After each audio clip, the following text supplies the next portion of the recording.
This week, we're talking about Solo, a Star Wars story, the Han Solo 5-issue miniseries, Dragon Ball Z Season 1 and Injustice 2.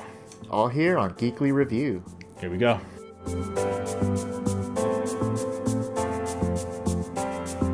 Hello, everybody. Again, welcome back to Geekly Review. We are your hosts. I'm Andrew. And I'm Jay. And this week, like in the intro, so we're going to be talking about Solo, a Star Wars story for this first segment.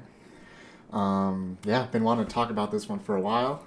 Yeah, it's definitely been one of the most controversial Star Wars movies, I think, recently, or ever. Or continuation of one, I guess. Yeah.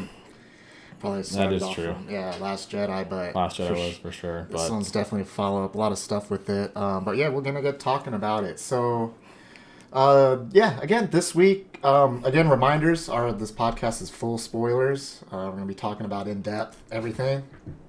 But then something a little bit different. We're going to, instead of uploading the entire video of all four of our stuff all in one big, giant, long video, we're going to release them in 4 segments throughout the week. So keep an eye out for that. Yeah, stay tuned. We're not sure what days they're going to come out yet, but just be looking out. So we'll have 4 videos up a week, like he said, and then they'll each tender to the movies, video games, comic books, and TV series still. So that's not changing. Just the time when we're releasing the videos will. Yeah, for sure. So let's jump right into it, man. Solo, a Star Wars story. Yeah. Go ahead. No, so I just went into this one with... I was kind of late in the game to watch this, so I didn't see it right when it came out, so I already kind of heard a lot of feedback from other people about how it was, and I gotta say the reviews weren't good. Would you say you heard the same thing? I heard a lot of mixed stuff. It was 50-50. There's people liking it, people really loving it, or not liking it, and then people really liking it. Yeah. I'll come out and say I've seen it twice so far. I saw it I've only recently seen it about once. a week ago. So I'm gonna come out and say it, man. I honestly, Solo is probably one of my favorites of the new Star Wars movies, and I super enjoy this movie. Yeah, I have to agree. Actually, of the Disney Star Wars, Solo's probably one of, if not my favorite movie they've released so far. Yeah, it is really good. It's not fair the fallback. Not at all. It was a good movie, especially with the whole entire behind the scenes issues they had with it, and for them to still come together and put. Okay, we can start with that if you want. We can kind of start. So a lot of this kind of, if you guys are familiar with everything like Justice League and stuff, it kind of had a similar background to that. Started off with Phil Lord and Chris Miller as the directors of it. So probably know them from doing like the Jump Street movies and the Lego movie. They tackled this on. It was written by what's his name? Sorensen, I think. The guy that wrote The Empire Strikes Back, and him and his son wrote Solo. So yeah, it was one of those situations where they had a lot of the movie done, filmed, and everything, and I think writers weren't happy with the direction that the directors were going with. Probably made a big stink to Kathleen Kennedy up there, and eventually, ended up pulling the plug on them, switching it to Ron Howard. Yeah, which... doing a bunch of reshoots and stuff. He did a really good job. But, unlike Justice League, which maybe we'll get to an episode of that too, I'd like to talk about that, because I actually kind of like Justice League for what it was. I did not. I mean, it's a fun movie, but definitely had a lot of issues with that. But Solo definitely turned out way better in terms of a final product. I would say Solo was also like a fun movie, but I think they did it a lot better than what Justice League was trying to do. Yeah. Like, because, I mean, the story wasn't, like, any game changer or wasn't so in-depth where it was mind-blowing. Like, you're not going to get blown away with it. But it's a heist movie. It's a fun it was awesome. It was enjoyable from start to finish. Nothing about the movie really bothered me at all. As far as story-wise, pacing-wise, nothing. I thought it was a good movie. Story-wise, it was great. I mean, God, I loved it, man. This has all sort of just... like new stuff, plus a lot of like fan service callback stuff. Yeah, there's a lot of fan service stuff. Things in there, that little detailed things that they threw in there that a lot of Star Wars fans will notice. And hopefully appreciate it, because I definitely appreciated it. I hope so, man. It's kicking with some people. Like it's Well, it did with us. We both enjoyed it because he saw it twice. I've only seen it once, but very rarely do I see a movie twice. I was wildly surprised, man. I saw it last week. It was a Sunday, like early afternoon. I was fully expecting to go in there. I was gonna be like the only person in the in the theater. I ended up being like half full. Like it was mildly surprised. Really? That's crazy. And happy. It was like people were still trickling in to see it. So, yeah, man. But I mean, with all this stuff that happened, I think Ron Howard definitely nailed it with all the stuff that he did. Took over. Yeah. Who was the actor that played Han Solo? Han Solo's name was Aaron Alden Wright. Alden Aaron Wright. Okay. Something like that. It's a weird name. That was the one complaint I heard a lot from people, was they didn't like the casting to Han Solo. I don't see it. I don't see it. I think he did a great job. I mean, honestly, you cannot replace Harrison Ford. That's just not possible. But I think he did a fantastic job. He was good. He didn't fault a character at all for me. Like, I didn't think, oh no, this is just a guy playing Han Solo like the entire movie. No, it felt like in the movie I was watching Han Solo in that time frame, a younger version. Like, I thought he did a really good job selling the character. I loved it, man. Yeah. So casting, totally agree. This one's spot on. Alden was fantastic. I loved him. Mm-hmm. Donald Glover kills it. Yeah, he's one of the most popular characters. Even if you liked the movie or not, a lot of people liked his character, his rendition of Lando Calrissian. Just from the opening scene of him just sitting at the plate, like immediately you hear his voice and you're like, dang.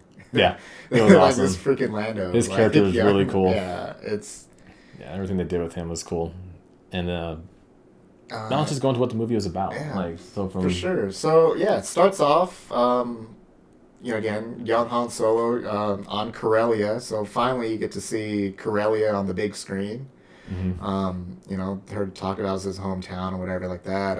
If you played Old Republic, you got a little bit of a Corellia. That was one of the planets you go to. So, and they both synced up pretty well as far as visually. It's like a shipbuilding, industrialized planet. Mm-hmm. So Corellia looked pretty cool, seeing it on the big screen, and obviously in the throes of the Empire taking over, building ships and stuff. There's some cool shots with that. Yeah. Like building some of the Star Destroyers in the sky had really cool visual shots of that. And it's just riddled with underground criminal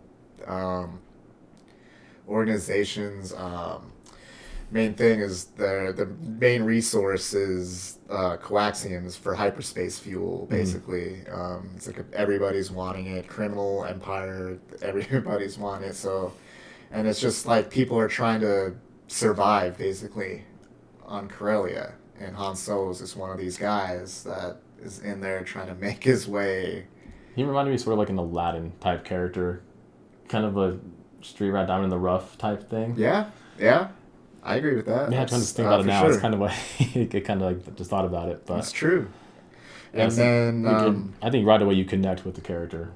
Oh, yeah. From the introduction to when you see him to when you first... Immediately. And then with this girl, Kira, played by Emilia Clarke. So, if you know, from Game of Thrones. Mm-hmm. Who, again, also, I thought, really interesting character in this movie. That was a cool character. Well, we'll get more into it later, but... and they're trying... So, he's trying to smuggle... Or he stole himself a little piece of coaxium to try to buy them way off the planet. And immediately, right off the bat, you kind of see there's like Corellia kind of has like an overlord type of thing. A crime boss type thing that collects all the...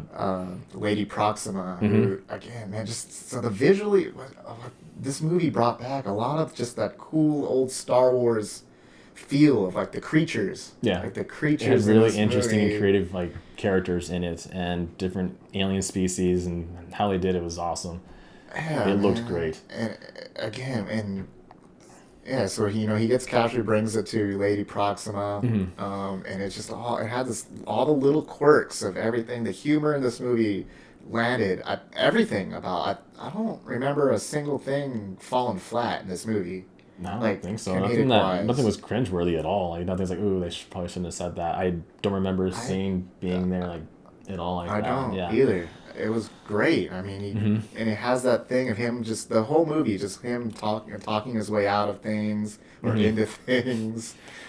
Yeah. It had that whole thing. So he just makes a joke that he just has a ball rock and he plays it off like a thermal detonator. That was a cool scene. Yeah.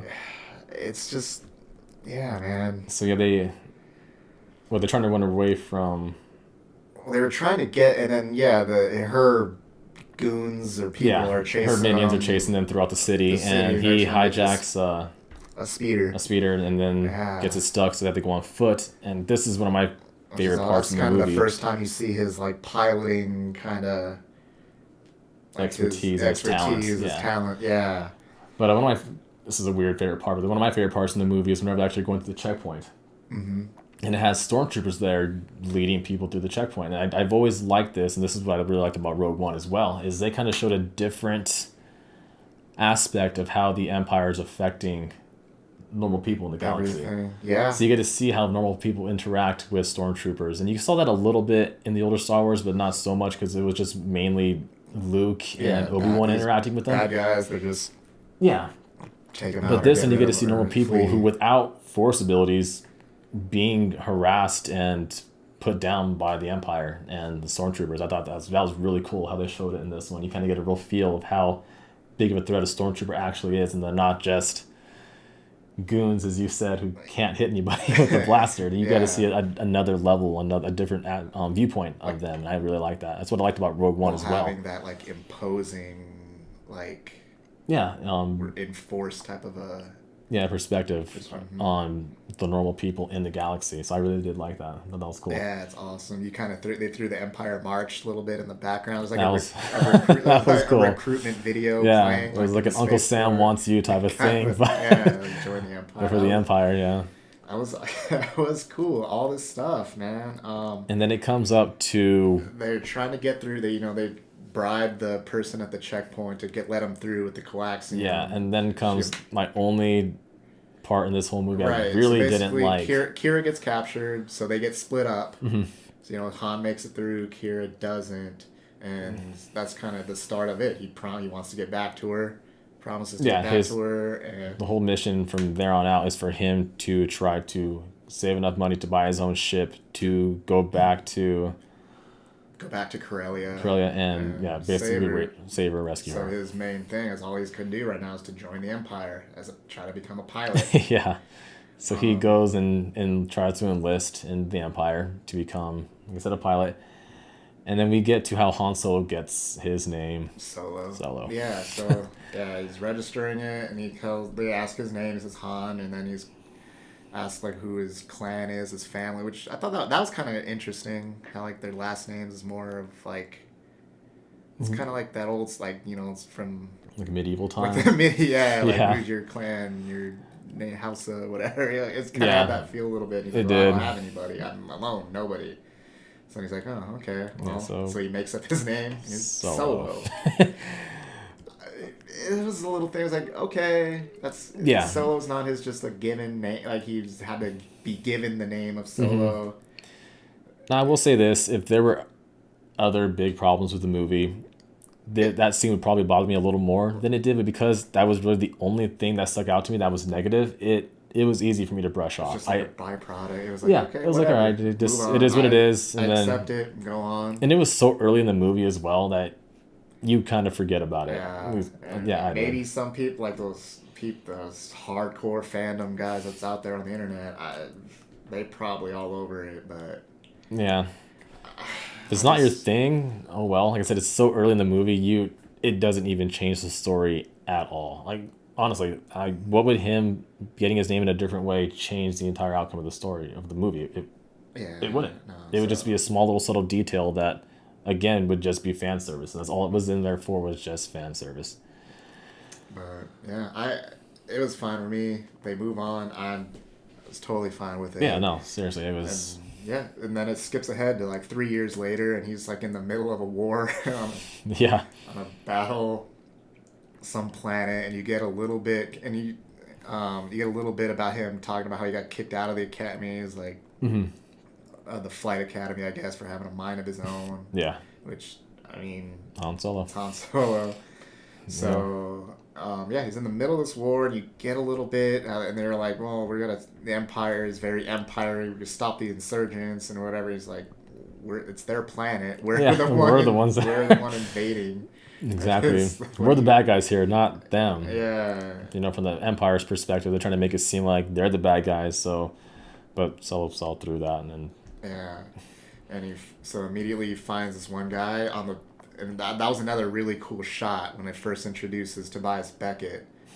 Woody Harrelson's character kind of shows him out on the thing. Huge Woody Harrelson fan. Gunslinging it away, flipping. He's so a really cool character, yeah. Shooting everything, and he's like in love with this person, his bravado, his skills, and everything. And he immediately also knows there was this dude's not, because he's got an imperial lieutenant, like a high command type of uniform on, yeah, and he sees it right through away. There's blaster bolts in it, so he's like, you're not you're not a real person. He figures out they're doing a job, getting in here, and he wants a part of it.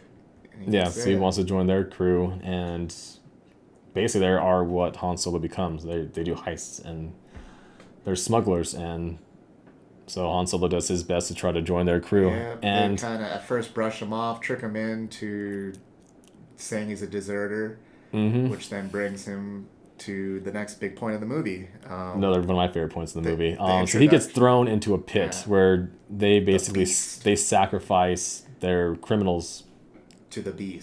They feed it to him basically. And do you want to do the honors? And of course, it's Chewbacca. Yeah. So the big part is how he meets Chewie. So Chewie was captured somehow by the Empire and kept on this planet where he was kept underground, kind of like the thing in Return of the Jedi. Oh, the Rancor? Yeah. A little bit. It was almost exactly like that. It kind of makes it seem like it's something, that's what it's going to be, something like Rancor-esque. No, it's a Wookiee. But it's, and you got the stormtroopers above watching for entertainment. Yeah, just laughing, because obviously I think Chewie's probably eaten a few people before. Yeah, you see some stuff on it. You got to do what you got to do, man. Got to survive. And so Han Solo again uses his quick wit to... Yeah, he knows a little bit of Wookiee. So he kind of learned that from him right off the bat. He knows some Wookiee. Yeah. He speaks, so he That was funny. So he smoothly talks to Chewie and Wookiee and gets him on his side to try to escape. Break out together. And it works, obviously. Of course they do, and then they catch up with Beckett and his crew. His woman interest, and then so which impresses them. They're like, they actually did it, so it inspires them to pick them up. Yeah, and it just goes from there, and they try to go on. So it kind of starts with then to the movie's first main big thing with the first, how it gets into a heist movie. So they have a job. They're trying to steal coaxium, a large amount of it for a huge score. You don't really know that. You just kind of, at first you figure it's just for them, what they want to do. Yeah, for money, basically. They want to get it to sell it because they want money. So that's basically how they introduce it, is they just want to get a bunch of money so they can retire somewhere, kind of, the whole entire heist movie gang member where they just want to retire in Tahiti or whatever. I don't know, but that's basically how the movie introduces it. They just want a ton of money so they can just disappear forever. Right. Which, leads to the big, it's almost kind of like a planet side monorail type of thing, a big train. So it's Star Wars version of a train heist, but which is cool. So big spectacle. Beckett ends up losing half the crew, including his love interest. That was kind of a disappointing, I guess, because she's a big actress too. I forget her name, but if you watch Westworld and stuff, I was kind of hoping she'd be a little bit more in the movie. I thought she was going to be, because they introduced her as such name in the movie. A huge character to begin with. You'd think she's a big character at least, and then they kind of kill her off right away. It makes it feel like nobody's safe in the movie, honestly. Yeah, the stakes are high. It's like this movie, like it's so. That's the thing. Is like if the complaints about it's Disney, everything's so lighthearted, everything like that, man. These like either like Rogue One and it was a pretty Solo, dark movie. they're pretty dark. Yeah, they are. They don't hold back in a lot of stuff, and so. But yeah, Back off Disney, everybody. they're doing okay. Give them a chance. Then they introduced another one big character in that scene. Oh, Infus Nest. Yeah. Yeah. So it's like you get to see them for the first time on their group, their jet moto bikes. Yeah. Again, it's at first he kind of makes it out like they're like a rival smuggler gang or something trying to do it themselves, which we'll get to later. It's a different story. Yeah. But yeah, it's a whole thing. So that goes wrong. Basically, long story short, it goes wrong. They lose the shipment, blows up. They lose their crew member. They lose crew members. They lose the score, the prize. And that's kind of where it kicks off with like the real thing behind the story. It's like, okay, we weren't just stealing it for ourselves. It was a job hired by one of the most ruthless criminal organizations in the galaxy right now, Crimson Dawn. So that's where it brings like, Woody Harrelson's basically, we're all screwed or we got to talk our way out of it. So yeah, so basically they have to go to basically the guy that hired Beckett and the crew to steal the coaxium. They have to meet basically one of these big head dudes of Crimson Dawn, Dryden Voss. So introduces Paul Bettany's character. Who, again, another one pretty cool character. Yeah. He's kind of had that whole thing of like a crime boss, very startup face, very eccentric, but also like unrelenting. No mercy type of a guy. When he acts like your friend, hey, Beckett, it's a good thing. I'm so sorry to hear about your dead crew and your vow, and then it's like, but anyway, so you screwed up. What are you gonna do? Yeah, the switch turns really right away with this guy. He meets Han Solo, and before the actual meeting of Dryden Voss is a big reveal of just like Solo and Chewie kind of chilling on his yacht or whatever. It's like a space yacht. It's like a big old fancy party where a bunch of, let's say, smugglers maybe, or just everybody. It seemed like it's just a mixed crowd. Rich that's people. True. It kind of had that feel of like that somewhat Canto Bite thing from Last Jedi with like I could see that. Yeah. With like a little bit of like Jabba's palace type of a thing. More cool creatures. Had like the singers, like the back, like singing in different voices or different languages and stuff. It's kind of cool. But Han bumps into Kira.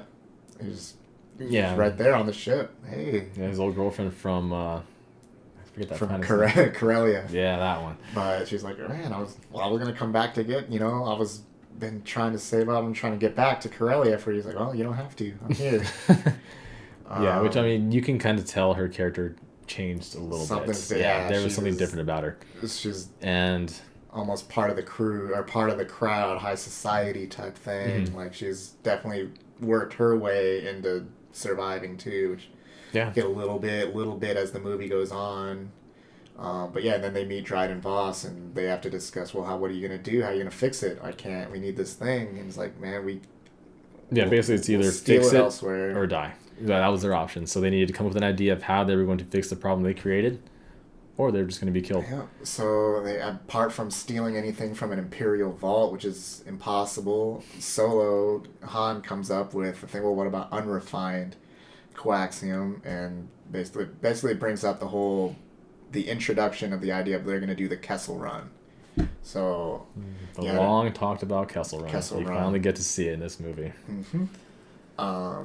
So yeah, long story short, they agree. They set up everything. Dryden sends Kira with them. And then they say they need a ship. They need a fast ship. A fast enough ship to actually pull off a job like this, because unrefined coaxium is only good for only stable as long as it's not, as long as it's frozen, right? The temperature goes. It's highly unstable if it's out of its containment units too long, it explodes. Yeah, basically it's like a nuclear explosion, but a lot worse. So yeah, basically Kira comes up, well, I gotta have a lead on a ship. Somebody at the high reputation they know about. So they go to meet him, and of course it's Lando. Yeah. Donald Glover. And like we talked about from the beginning, man, right off the bat, this guy is Lando. That's smooth, he's slick. Talking, He's Billy D. I mean, he cut that Billy D. Williams tone to like a T. Billy D. Williams. Yeah. But Donald Glover, man, he's great, man. He's great as Lando. He's playing he Sabak. was really good. Which is cool. So that was Sabak. I mean, for Star Wars fans, either knowing like the old novels, games, and stuff like that, you always hear about Sabak, and you always the card game. You never see it. This is the first time you actually kind of see it visually portrayed. I still don't get how it's played, but you No. get to see. It's kind of like poker, I guess. Some of the old, a little bit. I think some of the old books kind of describe it a little bit. The old novels, the canon or legacy. Some guys trying to come up with their own way of thinking. What they call them, the legacy or chronicles or whatever they call all those books now. But so you get to see Sabak played, and so Han is like, he gets Kira to front him up money for the buy-in. And they start playing immediately back and forth. They're quick, like both of their slide talkings. And Han starts winning right away too. Starts pulling in. He gets like the better hands, I guess. Credits and stuff like that. Yeah, Sabak is basically Star Wars poker. Yeah, it's essentially Star Wars poker. So but then they bet for ships because they're all talking about they both got fast. Well, Han's bluffing with his ship, but. So Han, so Lando ends up winning that final hand. Which I think Lando said he won the Falcon in the game. It's very something similar to it. Yeah, he won it. He won either the exact same game or. But then you kind of see he had something up his sleeve. So Lando. He cheated basically. Yeah, he cheated, and Han obviously had the better hand, so he should have won. But then Kira ends up talking to Lando. And then Lando meets Beckett, which is cool. And then I guess they kind of say, well, he's like, this is the crew that you're trying to run this heist off, and I'm intrigued. Because he immediately says he's retired, and he's like squared away with Crimson Dawn. So Lando, obviously, he has a history with them. History with them, too. Yeah. And he's like, hey, man, things change. And needs some money. Still trying to make that money. And you're like, okay, we got a pretty legit crew. Beckett, which is cool. This is kind of one of another real big kind of callback to the Star Wars fans. He's like, man, when Lando sees Beckett, he's like, man, you're the guy who killed Aura Singh.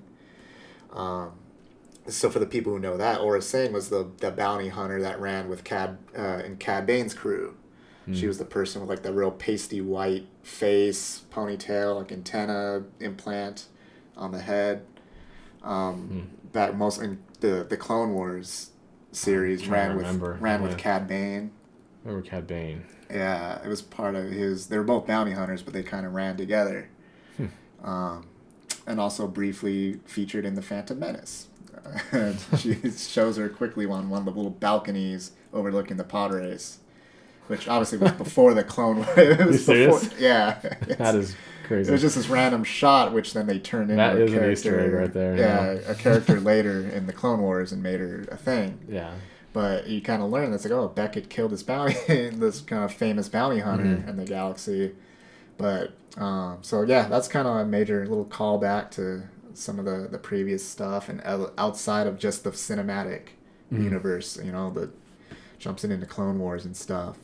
So, you're like, all right. And so Lando agrees to join them, and they have the ship, and then the reveal of the Millennium Falcon. The first time you see the Falcon, and it is a sight to behold at first. It is awesome. So this confused me whenever I first watched the trailers, and you see the Falcon in the trailers, and it has, like, the front is not what you remember it. Oh, it doesn't have the gap. Yeah, it doesn't have the gap in the very front. On, but you find out that was actually an escape pod that Lando had put in. So I don't know if that was if it had one there before and he just replaced with another one, or he yeah, either just modified it to where he put... started with all the modifications, which obviously then Han continues it, all that stuff from the late, when he gets it that we already know about.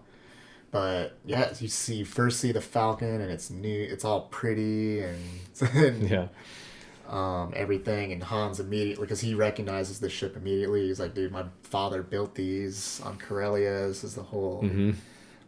He's like in love with the ship from the get-go, like, and it kind of has that shot of him when he first sees it, and it's kind of cool. It's like an emotional, like, man, this is this is the ship, man. So they go off and basically do the Kessel Run next. They flying around. Lando's got his, like, kind of meet his droid companion, basically. So it's like his first mate is a droid, L3. Some other numbers, but they all just call her L3 for short. And she's another interesting character, real kind of outspoken droid, sassy. So kind of like another K2SO, but on the other, different side of it. Yeah, she was definitely just a kind of like comedic comic relief type character. Yeah, like that. They have just, again, more comedy things talking about, like, she recognizes Kira and Han's love, and he's like, yeah, you might think that Lando and I are a thing, but it's just not gonna work out. He's definitely in love with me, she was saying, but yeah, it's just, we're too close of friends or something, so it's not gonna work out. And that was her reasoning why. More comedic stuff, which again in this movie, it's all fine in this movie. There was no Jar Jar Binks-esque moments in there at all. No silliness, no goofy. I mean, it's all pretty legit. Yeah.